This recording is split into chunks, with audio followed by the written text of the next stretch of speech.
All right, we want to tell you about this. The United Nations Human Rights Council says that there are human rights violations happening in Libya, according to a new report. The report describes a generalized practice of arbitrary detention, murder, torture, slavery, forced disappearance in the country since 2016. Now, that's a very specific time to rewind the tape for the history of modern Libya, but they gave themselves permission to look into what's going on into Libya through this sort of, confounded, like, hey, it'll be you go figure out what's going on there. Situation. The report accuses militias and other state-affiliated groups of doing this with the misappropriation of funds. Now, as I report this, it is important to keep in mind just how aligned the United Nations is with the West, specifically the U.S. and NATO. It will become abundantly clear as we go through this. So, according to the UN, who should be held responsible for the human rights abuses in Libya? Russia, actually. And Europe are who they name responsible for this. Definitely not the U.S. and NATO. They are not mentioned at all in the report, not even once. Despite the fact that in 2011, President Obama at the time said that it was those parties that took out Muammar Gaddafi and his, what they called a regime. Remember this. The United States and our friends and allies stopped Gaddafi's forces in their tracks. A coalition that included the United States, NATO, and Arab nations persevered through the summer to protect Libyan civilians.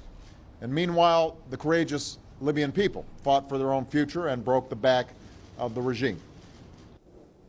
Okay, so the U.S. and the West destabilized this region in 2011. But according to this report, they're not mentioned, so they've just been doing good deeds ever since? Is that what we're supposed to think? Right. United States, NATO, and some other Arab countries that we strong-armed into supporting us in Libya was responsible, but no mention of them in this report. No. Okay. According to the UN report, the U.S. and NATO, nowhere to be found. They're not even actors in this incidents. It's actually Europe that's supporting rebel forces doing bad things. Here is from the report. Based on the substantial evidence, put a pin in that substantial evidence part, and reports before it, the mission has grounds to believe that the European Union and its member states directly or indirectly provided monetary and technical support and equipment such as boats to the Libyan Coast Guard and the Directorate for Combating Illegal Migration that was used in the context of interception and detention of migrants. The European Union is supporting the rebels there. Oh, and Russia, of course, they take an opportunity to throw in Russia's Wagner Group. They don't specifically say why or what they're doing, but here in this part about mercenaries, it mentions the Wagner Group. I bolded it 8 times just so you can see.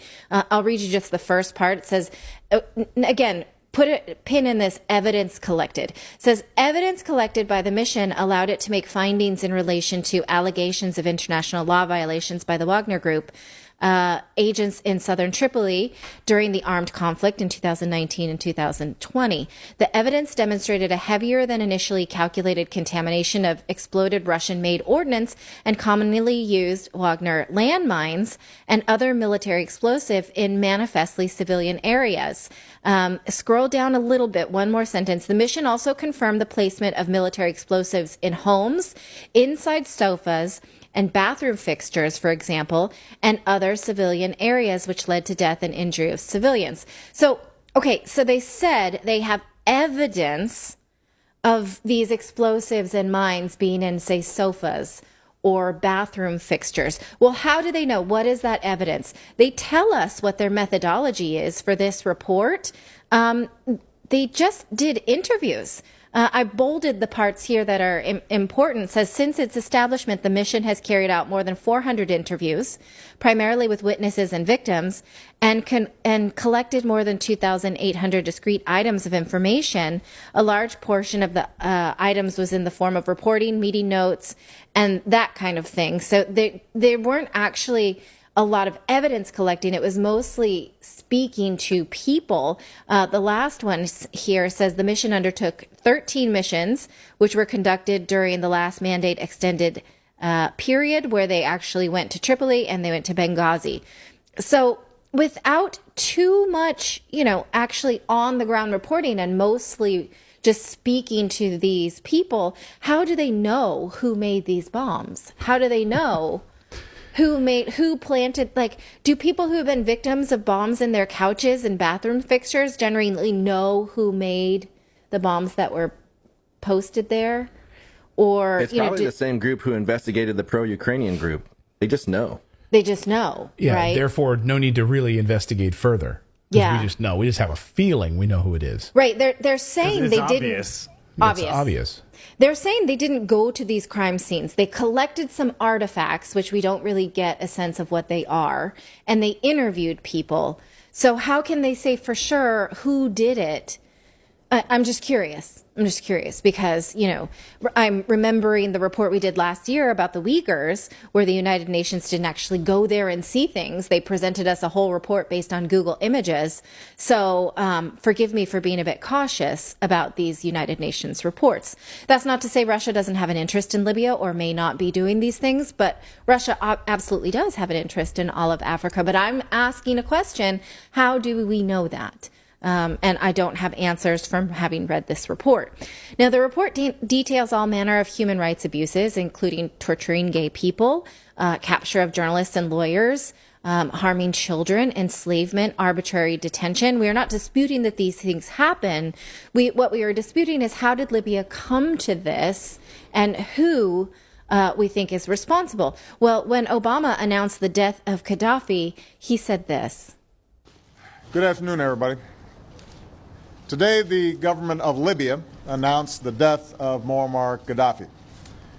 This marks the end of a long and painful chapter for the people of Libya, who now have the opportunity to determine their own destiny in a new and democratic Libya. For 4 decades, the Gaddafi regime ruled the Libyan people with an iron fist. Basic human rights were denied, innocent civilians were detained, beaten and killed, and Libya's wealth was squandered. The enormous potential of the Libyan people was held back, and terror was used as a political weapon. Okay. Libyan wealth was squandered away from people's prosperity. He says, well, actually, it turns out Libyan wealth was squandered away from Western prosperity. That's why the Obama administration went after the Gaddafi administration. Here is some context from writer Stephen Gowans from his great book I recommend called Washington's Long War on Syria, saying after he seized power, Gaddafi arranged for Libya's oil wealth to be used to uplift Libyans, as the Arab Socialist Project enshrined in his constitution promised it would do. In 1963, Tripoli was a city of slums with many of its houses made from scrap and most without running water or electricity, according to a former State Department official. Gaddafi's Arab Socialist program enormously improved the lives of the settled coastal people. Under Gaddafi's government, they lived beyond the dreams of their fathers and grandfathers. Indeed, Arab nationalist Libya evinced a remarkable record of development in almost every aspect: education, healthcare, infrastructure, job creation, and usually with a commendable sense of social justice. So Obama giving us this sad story about how people had lived during the Gaddafi years was a lie, and he knew it. He had to have known it, or else he just didn't do his homework. Now, I want to prove to you that the West knew this and that the United Nations knew this. And I think, again, Stephen Gowans puts this together nicely. Again, I know this is a screenshot from a book. It's not a great screen, but I'm going to read it to you. And Clayton will lecture me about it later. It says, a year after Gaddafi was overthrown, the Wall Street Journal reported that private oil companies had been incensed at the pro-Libyan oil deals that the Gaddafi government was negotiating and had hoped for regime change in Libya would bring relief in some of the terms they had agreed to in partnership deals with Libyan oil company, the National Oil Company. For decades, many European companies had enjoyed deals that granted them half of the high-quality oil produced in Libyan fields, but Gaddafi renegotiated the company's share of oil from each field to as low as 12%. The Arab nationalist leader had also kept Libyan crown jewels off limit to foreigners. The huge onshore oil fields that accounted for the bulk of Libya's oil production remained the